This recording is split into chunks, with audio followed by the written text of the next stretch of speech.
à tous et bonjour peuple de Dieu, bonjour, bienvenue à votre émission Métanoïa.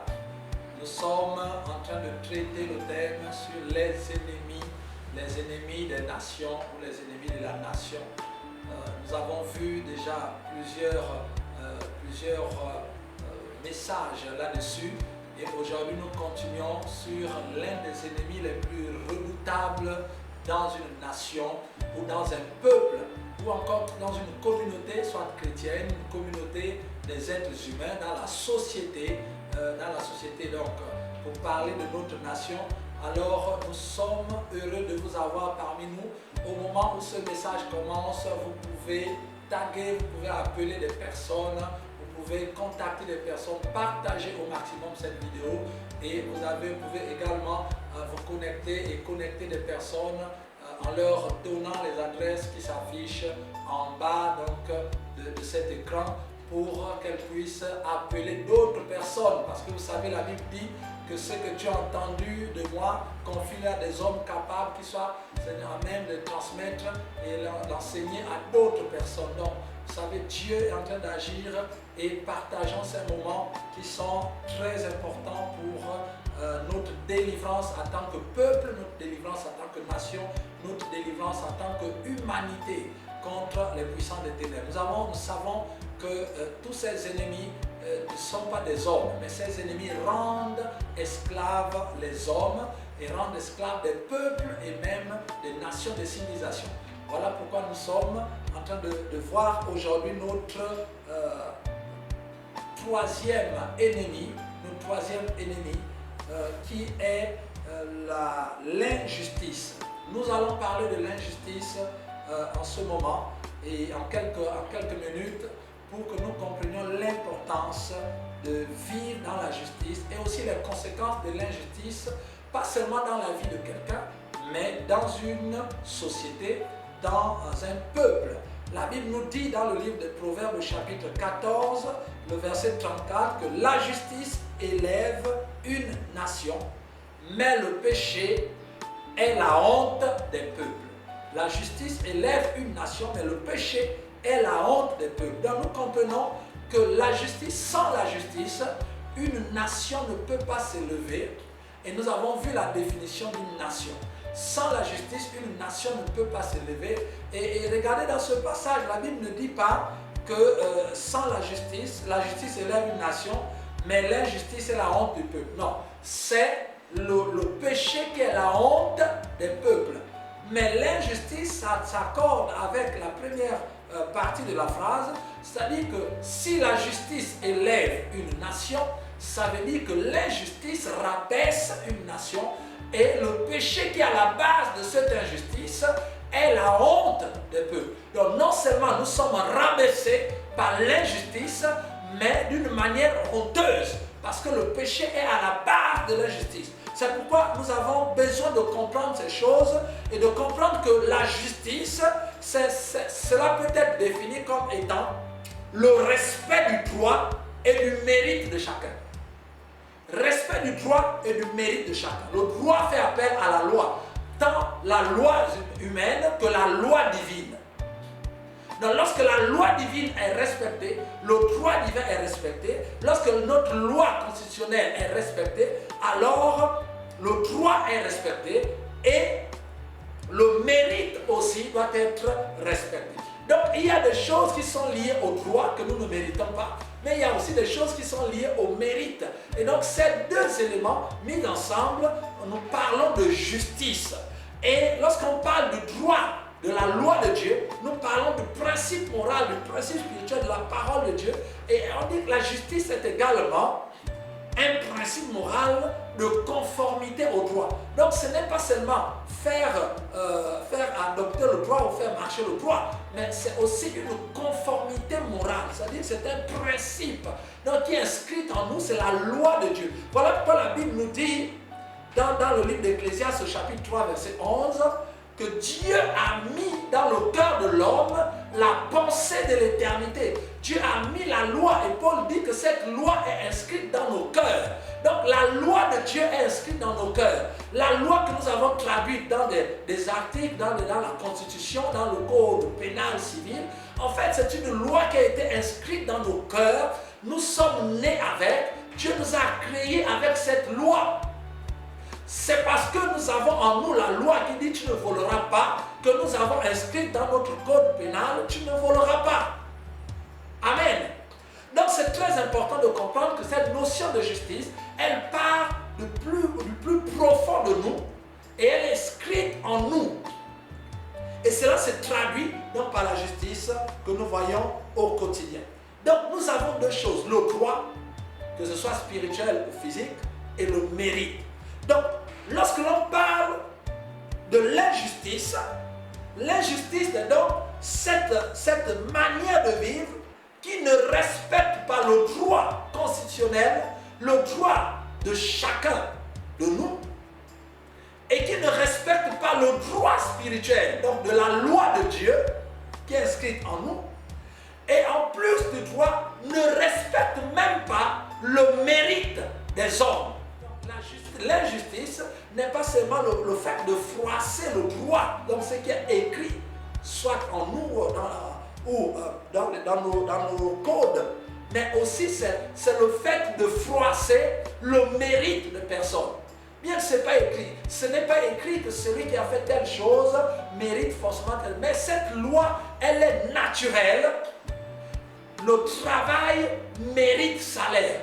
Donc l'être humain, il y a quelque chose d'inscrit dans l'être humain, du mérite. Il mérite quelque chose. Et cela va dans la logique des faits. Donc nous comprenons que lorsque le mérite de quelqu'un est bafoué, cela va à l'encontre de la constitution même de l'être humain. Parce que l'être humain est constitué sur la justice. La Bible dit que le trône de Dieu est fondé sur la justice et l'équité. Et nous sommes créés à l'image de Dieu.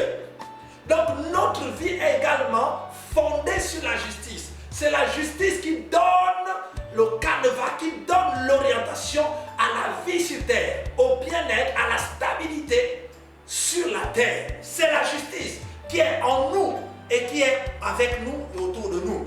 Donc si cette justice n'est pas pratiquée, si elle n'est pas honorée, alors il y a quelque chose de bizarre qui va se passer et la Bible appelle cela une erreur, une faute. Alors il va y avoir une faute contre la justice. Ecclésiaste chapitre 10 verset 5 nous dit: il est un mal que j'ai vu sous le soleil, comme une erreur provenant de celui qui gouverne. La folie occupe des postes très élevés et des riches sont assis dans l'abaissement. J'ai vu des esclaves sur des chevaux et des princes marchant sur la terre comme des esclaves. La Bible dit que c'est une erreur. Voilà des cas flagrants d'injustice. Et la Bible dit que c'est une erreur comme une faute sous le soleil de la part de celui qui gouverne les nations en ce moment. Jésus a dit qu'il y a le prince de ce monde des ténèbres. Donc Satan qui gouverne en ce moment les nations, Dieu en regardant le gouvernement de Satan dans le monde, à travers le monde, Dieu voit que c'est une erreur. Parce que le gouvernement de Satan fait en sorte qu'il y ait des fautes et des erreurs, que la richesse est assise dans l'abaissement, la folie est mise au sommet, et que les princes sont à terre et les esclaves sur les chevaux. Et si nous regardons le fonctionnement du monde entier en ce moment, nous verrons que cette erreur et cette faute de la part du gouvernement satanique, c'est-à-dire s'accentue dans le monde. S'accentue dans le monde. C'est une injustice. C'est une injustice que les gens qui sont remplis de richesse, donc la richesse intellectuelle, la richesse morale, la richesse physique, sont assis dans l'abaissement et que la folie, donc ceux qui sont insensés, sont élevés dans des postes élevés. C'est une erreur et une faute, c'est une injustice que les esclaves soient sur les chevaux et que les princes soient à terre. Ça veut dire que l'ordre des choses est bouleversé par l'injustice. L'injustice bouleverse l'ordre des choses. L'injustice crée une désorganisation. L'injustice crée un désordre dans la logique des choses telles que Dieu les a créées. L'injustice crée un désordre dans la constitution même de l'être humain, dans les fondements de l'être humain. Parce que l'être humain a été créé, ses fondations, ses fondements sont basés sur la justice. Et il est important de comprendre que l'injustice vient dénaturer l'homme. L'injustice vient dépouiller l'homme de sa dignité. L'injustice vient dépouiller l'homme du respect de l'humain. L'injustice vient dépouiller l'homme de son honneur. L'injustice vient détruire le statut de l'être humain. L'injustice vient détruire l'identité de l'être humain. L'injustice diminue notre importance. L'injustice nous rend quelconque. Nous devenons quelconque. C'est-à-dire la dignité d'être humain, nous ne l'avons plus. Vous allez regarder dans les pays où la justice règne, où le pourcentage de justice est élevé. Vous allez vous rendre compte que la dignité humaine est respectée. Regardez en Occident, si 2 personnes, 3 personnes meurent pendant un accident, lorsqu'il y a quelque chose qui s'est passé de meurtre, le président de la République descend, toutes les institutions descendent, il ne crie plus jamais ça. On met le drapeau du pays sur ceux qui sont morts, mais ils ne sont que 5 personnes. Mais ça a mobilisé tout un pays. Les drapeaux sont en berne parce que c'est une injustice. Ça ne doit pas exister. Donc la justice élève la dignité de l'homme. Regardez les êtres humains, les occidentaux, et vous regardez les Africains. Vous verrez qu'il y a une différence de dignité. Dans nos pays africains, on peut avoir 1000 morts, on peut avoir des crimes rituels. Il n'y a aucun drapeau qui en berne. Il n'y a en fait la dignité de l'être humain n'est pas à son beau fixe. Pourquoi? Parce que l'injustice règne. Tant que l'injustice règne, l'être humain est dépouillé de son identité. Il devient quelconque. Et c'est là que vous entendez les raisonnements tels que « Oh, nous autres là, nous sommes qui? Pauvres de moi, pauvres de ceci. » Pourquoi? Parce qu'on a tellement subi l'injustice. L'injustice a tellement détruit notre identité d'être humain, notre dignité d'être humain. En fait, nous ne ressemblons plus à rien du tout. En fait, l'injustice nous façonne l'être humain à devenir esclave. Et donc, à partir de ce moment, l'injustice va rabaisser notre niveau d'exigence. Le niveau d'exigence va être rabaissé à force de subir les injustices. Et donc, notre niveau d'exigence va être rabaissé. Et le mérite, nous allons enlever le mérite. On aura l'impression qu'au Gabon, on ne mérite rien. Au Congo, on ne mérite rien. En Afrique, vraiment, on ne mérite rien. Nous méritons de mourir. Les Africains meurent dans la Méditerranée. Des bateaux entiers, des centaines de personnes se noient au vu au su de tout le monde. En Libye, on rend certaines personnes esclaves. L'esclavage est pratiqué. Cela ne dérange plus beaucoup de gens. Les gens ne se lèvent pas pour dire plus jamais ça. En France, aux États-Unis, partout dans les grands pays, lorsqu'il y a quelque chose de pareil qui se lève, tout le peuple se lève. C'est une levée de bouclier national. Mais regardez ce qui se passe. En fait, le problème, c'est l'injustice. Tellement nous subissons l'injustice que l'injustice a dénaturé les fondements spirituels, les fondements moraux, les fondements psychiques, les fondements psychologiques, les fondements physiques, les fondements intellectuels, les fondements socio-économiques de l'être humain. C'est l'injustice. L'injustice est une arme redoutable entre les mains de Satan pour avilir l'être humain. Et avec l'injustice, l'être humain lui-même ne se voit plus comme étant quelqu'un d'important. Comme disaient les autres, nous nous voyons devant eux comme des sauterelles. Et à partir de ce moment, tout ce qui nous vient, nous prenons tout maintenant sous le label de la grâce. Tout devient grâce. En fait, puisque l'injustice nous a convaincus que nous ne méritons rien. Quand tu vas au palais de justice, pour certains, ils n'ont pas gain de cause, d'autres ont des situations difficiles et on est tellement habitué à l'injustice. J'étais un jour récemment dans un hôpital, j'ai accompagné un parent et là j'ai vécu des situations d'injustice. C'est-à-dire que tout ce que le corps médical devait faire, ils ne l'ont pas fait. Ils n'avertissent pas, ils ne donnent aucune information. Vous savez, lorsque j'ai tapé le poing sur la table, je me suis fâché et les gens savaient que j'étais pasteur. Vous savez ce que les infirmières m'ont dit? Elles m'ont dit non, mais il ne faut pas se fâcher parce que vous savez, c'est Dieu qui fait toutes les choses comme ça. Si cela s'est passé ainsi, c'est la volonté de Dieu. Donc il faut seulement remercier Dieu. Il faut faire ceci ou cela. Et lorsqu'on s'est fâché, d'autres infirmières sont venues nous dire, vous savez, avec ces médecins-là, il ne faut pas se fâcher parce que c'est eux qui traitent, c'est eux qui vous traitent. Donc si vous fâchez avec eux, ils risquent de mal vous traiter. Vous pouvez être vraiment, la situation peut se compliquer. Et alors, et on leur a répondu que s'ils nous traitent mal, nous portons plainte. Est-ce que quelqu'un comprend quelque chose? Donc ça veut dire que je dois m'abaisser. En fait, je suis un être humain.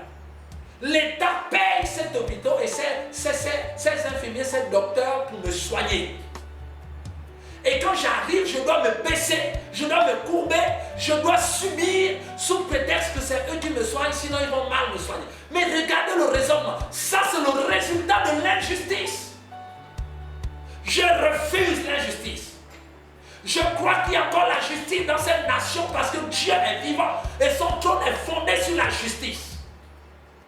Il y a des gens dans cette nation, dans nos nations, qui ne réclament même plus justice. Tellement l'injustice les a dénaturés. Non, mon frère. Non. Et à partir de là, c'est quoi? Nous comptons sur la grâce. Nous nous remettons à la grâce de Dieu.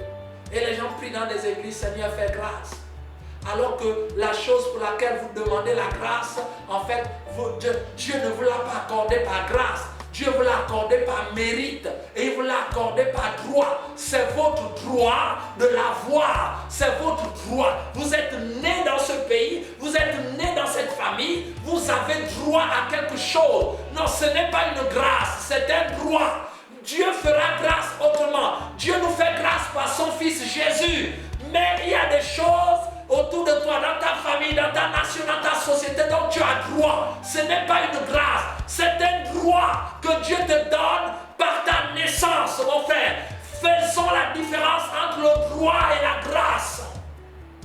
Il y a des choses, on va aller prier, Seigneur, fais grâce, alors c'est notre droit. On va aller prier, Seigneur, fais grâce, alors c'est notre mérite. Nous le méritons. Mon frère, tu as travaillé, tu mérites ta prime dans ton entreprise. Tu n'as pas à aller prier pour que Dieu fasse grâce afin que tu aies la prime. Alors que la prime n'est pas le résultat de la grâce, mais le résultat du mérite. On a tout mis sous la grâce de Dieu. Vous savez, Dieu fait grâce. Dieu lui-même va agir. Dieu va les juger. Alors que non, c'est le mérite, c'est le droit. Donc c'est la justice. Là, il ne s'agit pas de la grâce de Dieu. Il s'agit de la justice de Dieu. La justice de Dieu te confère la possibilité de rentrer dans ton mérite et de rentrer dans tes droits. Voilà pourquoi tu dois lire la loi. Tu dois lire la loi pour connaître tes droits. Tant la loi spirituelle de Dieu que la loi physique de ton pays, tu dois la lire. Il y a des choses qui ne se règlent pas par la prière, mais par nos mérites et par nos droits. Dieu a bien positionné les choses. Arrêtons de subir les injustices. Oh, gloire à Dieu. Je refuse de subir l'injustice. Non. Je refuse d'être dénaturé dans ma constitution d'être humain. Il y a des choses que je mérite et je les mérite. Il y a des choses dont j'ai droit par naissance. Je dois avoir droit à cela. Et je le revendique. Je refuse que le diable détruise mes fondements en tant qu'être humain. Je refuse cela. Voilà pourquoi la Bible nous dit, oh mon frère, la Bible dit dans le psaume au chapitre 11, le verset 3, que si les fondements, et quand les fondements sont renversés, le juste, que fera-t-il? Quand les fondements sont renversés, le juste, que fera-t-il? Pourquoi Dieu associe les fondements au juste? Parce qu'en fait, les fondements dont il s'agit ici, c'est les fondements de la justice qui ont été renversés. Donc l'injustice a renversé les fondements de la justice. Et Dieu pose la question. Il dit, toi qui es juste, toi qui défends la justice, regarde comment le diable, à travers ces organisations, est en train de détruire la justice. Toi le juste, que feras-tu? Regarde combien de fois dans ta nation, dans ta société, le diable est en train d'utiliser des organisations, des hommes pour détruire la justice et instaurer une organisation, une orientation injuste pour nous faire avaler le mal à la place du bien et le bien à la place du mal. C'est l'injustice. Dieu regarde ce qui se passe dans ta nation. Dieu regarde ce qui se passe dans le monde. Et il te dit, les fondements de la justice sont renversés. L'injustice est en train de régner autour de toi. Toi le juste, qui a la parole de Dieu, que feras-tu? Dieu attend. Que dois-tu faire? Que fais-tu? Demander la grâce? Non. La justice doit être appliquée. Elle doit être appliquée. Mais comment? Ce n'est pas en allant faire en sortant, en faisant le tapage. Non. La Bible dit qu'il y avait une femme veuve qui n'avait aucun parent, qui n'avait aucun bras long, qui n'avait aucune personne, aucune connaissance élevée.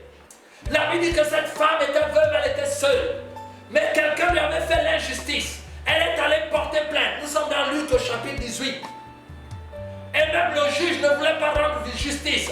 Parce que peut-être qu'elle n'avait rien pour donner, elle n'avait rien pour donner un coca au juge ou à qui que ce soit. Ou peut-être que l'adversaire était allé donner le coca au juge. Mais Jésus dit que ce juge était mauvais, inique, lui-même rempli d'injustice. Mais la Bible dit que la femme a importuné jusqu'à ce qu'il lui rende justice. Et la Bible nous dit, et Dieu nous dit dans sa parole, il dit, et Dieu ne fera-t-il pas justice à ses élus qui crient à lui jour et nuit? Il étardera-t-il à leur égard? Je vous le dis, il leur fera promptement justice. Mais quand le Fils de l'homme viendra, trouvera-t-il de la foi sur la terre? Mon frère, Dieu est en train de lier la foi à la justice. Il est en train de dire que lorsque l'injustice est présente, si tu es enfant de Dieu, tu ne dois pas t'arrêter d'importuner Dieu, de prier Dieu, nuit et jour, pour réclamer la justice, pas pour demander la grâce, pour réclamer la justice. Les chrétiens doivent importuner Dieu jour et nuit pour réclamer la justice. Dieu dit que quand les fondements sont ébranlés, le juste doit importuner Dieu jour et nuit sans repos, pour réclamer justice, pas pour demander la bénédiction, pas pour demander la grâce, pas pour demander ceci ou cela, ou pour bénir les gens. Non, on peut prier pour cela dans d'autres sujets, mais pour la justice, contre l'injustice, nous devions importuner Dieu jusqu'à ce qu'il fasse justice et qu'il rétablisse la justice. La Bible dit qu'on doit le faire jour et nuit, sans se décourager, Parce que si on se décourage, c'est qu'on a perdu la foi. Nous devions dire à Dieu jour et nuit, fais-nous justice. Fais-nous justice dans notre entreprise, fais-nous justice dans notre pays, fais-nous justice dans notre environnement, fais-nous justice dans notre famille. Fais-nous justice face à Satan, fais-nous justice, jusqu'à ce que la Bible dit que si nous importunons Dieu, comme cette veuve, la Bible dit, je vous le dis, il leur fera promptement justice. Le problème, c'est que nous confondons les sujets de prière. Le sujet de prière ou la situation d'injustice, pour la régler, il faut la faire, il faut agir comme la veuve. L'injustice ne se règle pas en appelant la grâce. L'injustice se règle en importunant Dieu jour et nuit, en nous disant une seule phrase, fais-nous justice. Est-ce que quelqu'un me comprend? Il y a des situations dans cette nation, dans ce pays, dans l'église, dans ta famille, où tu as besoin d'importuner Dieu pour dire fais justice. Fais justice. La Bible dit, je vous le dis en vérité, il leur fera promptement justice. Le problème, c'est que face à l'injustice, nous allons prier. Les chrétiens vont prier pour demander la grâce. Quelle grâce?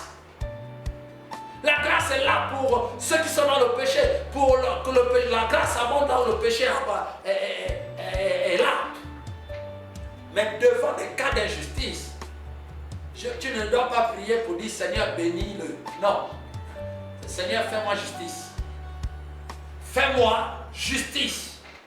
Alléluia. C'est très important à comprendre. Voilà l'orientation que nous devions aller. Mon frère, ma soeur, si tu es né de nouveau et si tu as constaté des injustices dans la nation, tu as constaté des injustices dans l'église, tu as constaté des injustices dans ton quartier, tu as constaté des injustices dans le fonctionnement d'un volet de la société, Dieu te dit que tu as la responsabilité d'importuner le ciel pour que justice soit faite. Voilà ton rôle. Ne t'arrête pas. Ne te dis pas que le Seigneur fera. Ne te dis pas que le Seigneur va les juger. Le Seigneur va les frapper.